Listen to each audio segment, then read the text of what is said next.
Welcome back, my friends and family. Part 2 on the series of Malema versus the ANC and Ramaphosa fear Malema as president or a kingmaker. This is the West Best Media. Again, my name is Neville Philpotts. Cyril Ramaphosa survived Pala Pala scandal. He survived cash stuffed in a sofa, impeachment whispers, and even his own party internal lives. But there's one man he can't escape, and that's Julius Malema. Because Ramaphosa knows the truth. Malema isn't just a thorn in his side. He could be South Africa's next president, or worse, for Ramaphosa, the kingmaker who decides who governs. This episode is about fear, Ramaphosa fear, and what happens when power begins to slip. And before we dive in, make sure you subscribe right now and share this podcast because here we talk about the truth the mainstream avoid. Let's start with the obvious contradiction. Malema fired a gun in the air. Nobody's injured. He was dragged through a 7-year trial conviction in 2025. Ramaphosa was caught with $500,000 US in his sofa at his Pala Pala farm, cash from a so-called buffalo sale that never left the farm, a deal any businessman or lawyers know should have gone to the bank, not to his couch. Ask yourself, which is a bigger crime? One man fired a weapon in the sky, the other hid undeclared foreign cash in his house, breaking every financial rule. And remember now, Ramaphosa is the president. Yet Malema get convicted. Ramaphosa get protected by the ANC majority parliament and cleared by the Reserve Bank.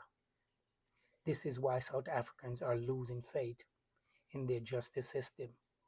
The law doesn't hit everyone equal.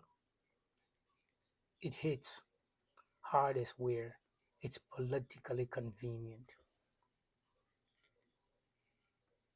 If if you see the double standard clearly, like this video, subscribe, share it. Let's stop pretending that selective justice in anything but politics.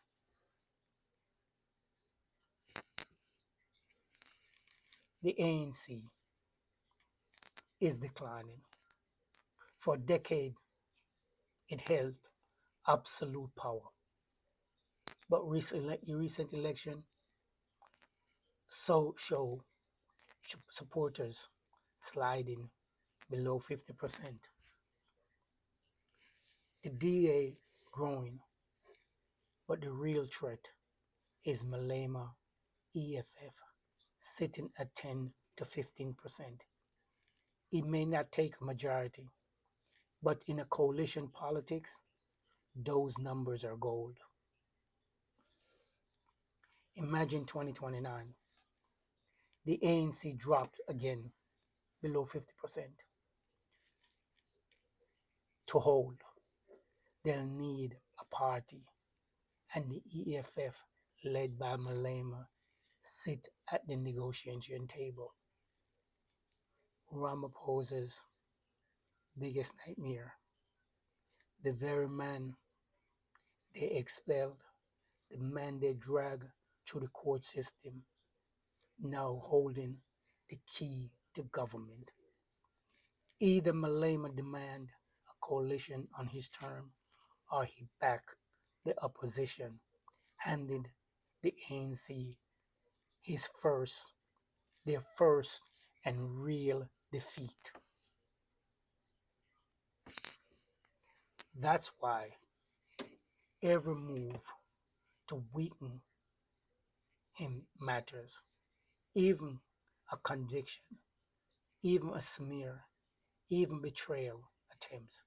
It's all about cutting Malema down before he becomes the kingmaker of South Africa politics. And yes, Malema has faced betrayal. His closest ally, Floyd Schumer, defected to Zuma. But what happened? Within weeks, within months, he was pushed out, and now he's scrambling to form a new party just to weaken the EFF. But history tells the story. Every time they try to split Malema movement, they end up weaker. Malema has survived. Malema knows how to adapt. His enemy fades. His base endures. That's the resilience terrifies Ramaphosa because no matter what the ANC throws at him, expulsion, trial, betrayal, Malema is still standing. He's still here and still dangerous. Now, if you agree with Malema showing real strength, drop a comment below and share this episode. Let's put the spotlight where it belongs. But it's not just about ANC that fear Malema. Under Donald Trump, the United States openly called for Malema to be arrested. AfriForum delivered a dossier to Washington painting Malema as dangerous radical. Trump himself warned that if South Africa didn't deal with him, there could be tariffs, heavy tariffs, and South Africans could. Think about that. A US president dictating who in South Africa should go to jail, threatening the economy if the government doesn't comply. Ramaphosa just doesn't face Malema at home. He faces international pressure from the West, which fears Malema Pan-African anti-imperialism fire spreading beyond South Africa. And that's why this case feels more political because it isn't just about a firearm. It's about silencing a voice, threatening not only Ramaphosa, hold on power, but the West, hold on Africa. Picture this, my brothers and sisters. In 2019, in 2029, the ANC is below 50%, or below what he got in the last election. Malema Ray rise to 15 or 20%. Here's the scenario. Malema becomes the kingpin, the kingmaker, forcing Ramaphosa or whoever leads the ANC then to govern on Malema's term. Radical land reform, a break from Western financial stronghold, a coalition shaped by the EFF politics and policies. Similar to Malema himself ride the youth wave, betrayal proof, resilience, fearless, and take the presidency outright.